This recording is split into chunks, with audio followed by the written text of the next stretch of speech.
after dinner, at least for us, after dinner, everybody kind of retires to do their own thing. So you have at least a couple of hours. So if the kids are in the bonus room, if they're in their room and our master's downstairs, then we would be downstairs.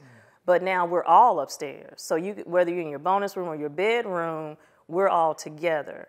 And I think at the times that we're living in, I'm getting off on my own tangent, that families need to stay close. So we just really need to change that idea that parents want to be away from their children. That's not, you don't have them to be away from them. You need to stay together, because once they're gone and they're out of your house, that's it. Mm-hmm. And for me, I can just truly see how the children are feeling safe and really confident. So they'll come in and they'll say goodnight to us. Absolutely. And they're just, in the Moran, it's just a walk across the bonus room away. So, I mean, it's just, for us, it's designed perfectly. Absolutely.